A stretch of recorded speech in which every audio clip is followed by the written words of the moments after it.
axis. So I thought it would be worth just looking at the human system, having explored a little bit the horse. Let's take a look here at the human.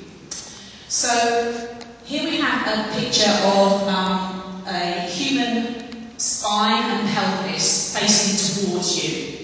So effectively, the skeleton is looking towards you as I am. So it's like we've taken the guts and the goo out, you're looking at the back from the front. Does that make sense? Okay?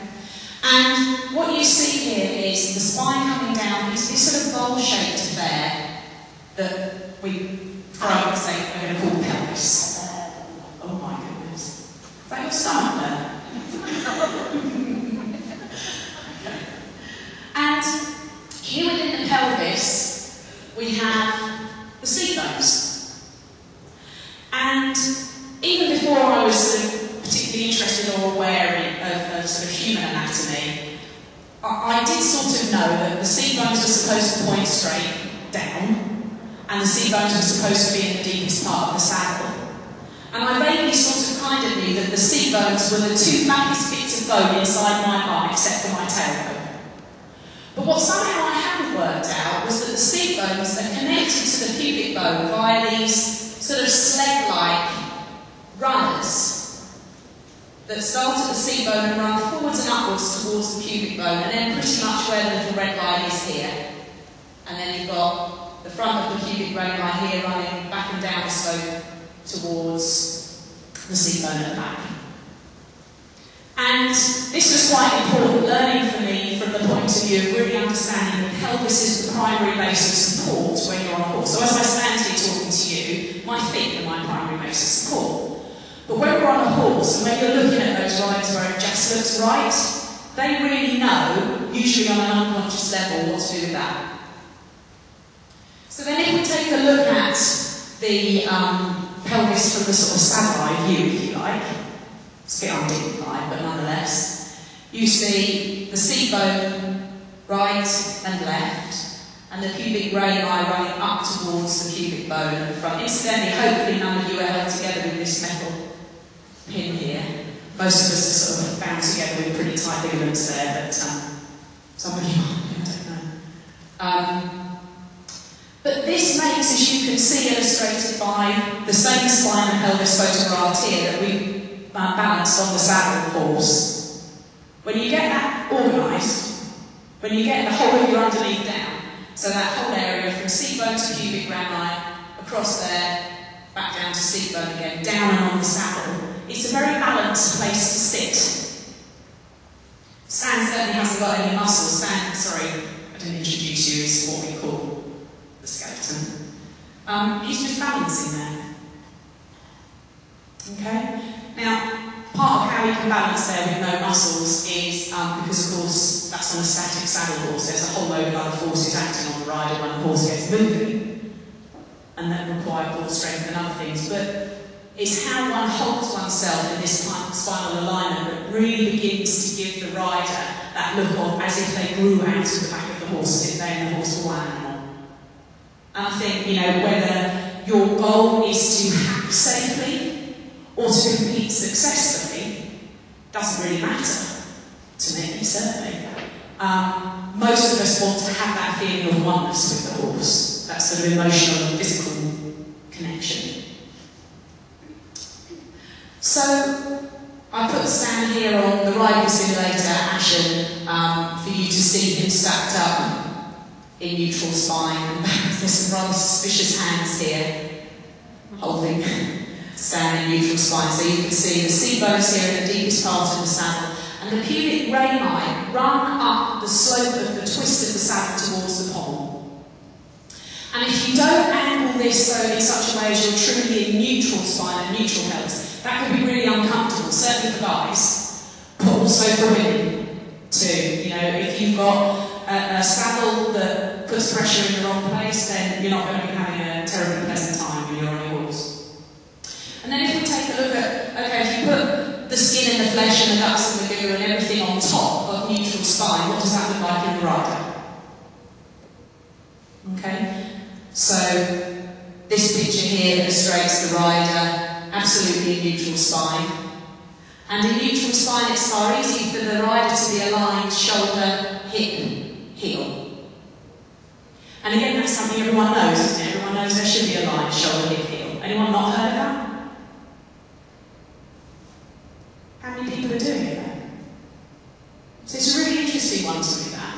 You know, everybody knows the shoulder, hip, heel line, and yet very few of us are setting ourselves up to be in shoulder, hip, heel alignment. And often that's because the pelvis and the spine are misaligned, or because we're perhaps trying to push the heel down.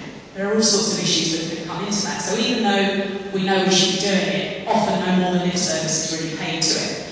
And yet it's fundamental in being one of those X-Factor riders. Absolutely fundamental.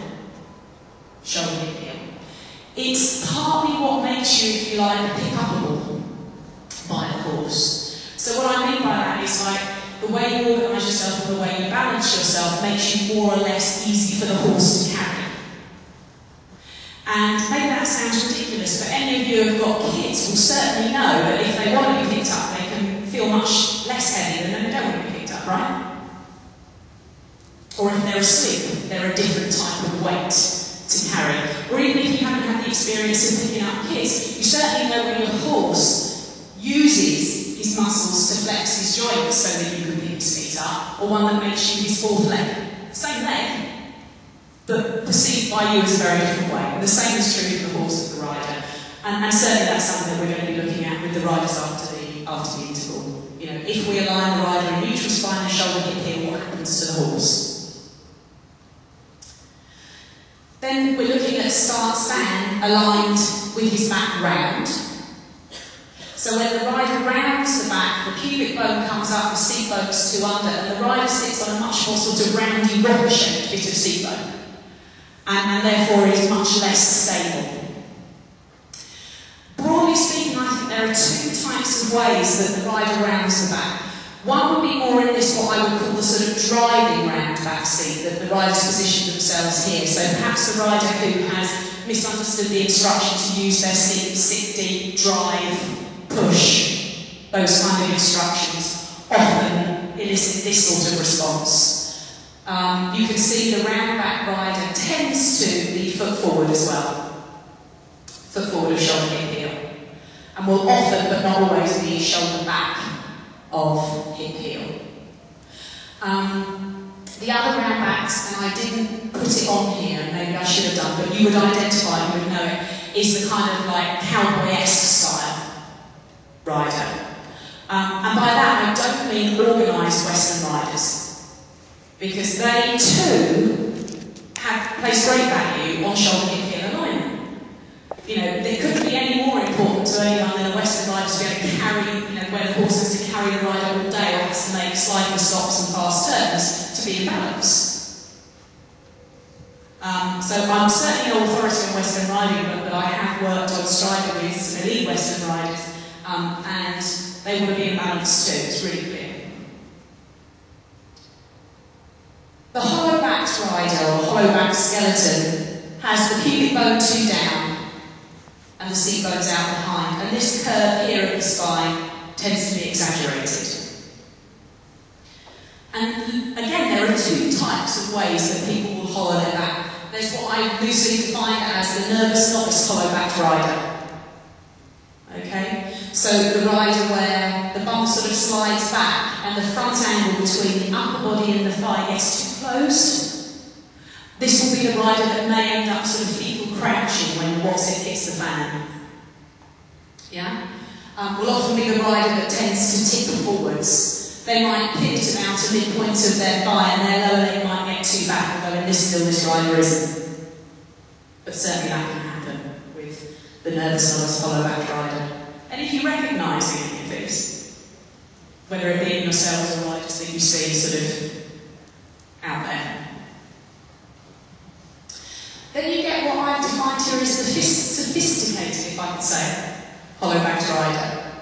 So this one is rather harder for people to see as being incorrect, because we're so used to seeing riders translate stretch up tall as hollowing through the back. Push your heels down, stretch your legs down as the feet going too forward and the thigh being more horizontal or more vertical than is ideal, that we begin to think this is correct. Just as the more we look at overbent horses, the more we begin to think that's correct.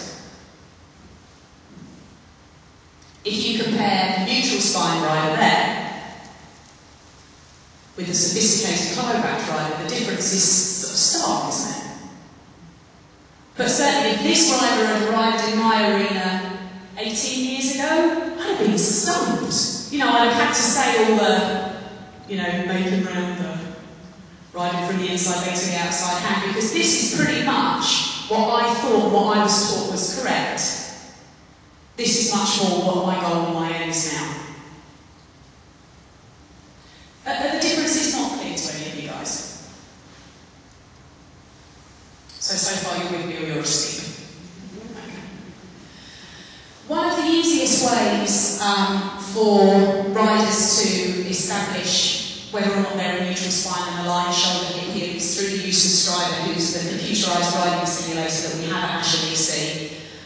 So you can see here about 3 haircuts ago, working with a rider who is using the screen, the wall-mounted screen and the mirror. There's another mirror to the rider's right as well, for immediate visual feedback on what's happening in relation to how they're organising their pelvis and their spine and their balance. And I think it's probably one of the easiest ways for the riders to learn. What they don't get, which the riders that are going to be riding after the interval get, is the biofeedback from the horse, because it don't matter how well you ride Strider, it ain't coming on a bit. Okay?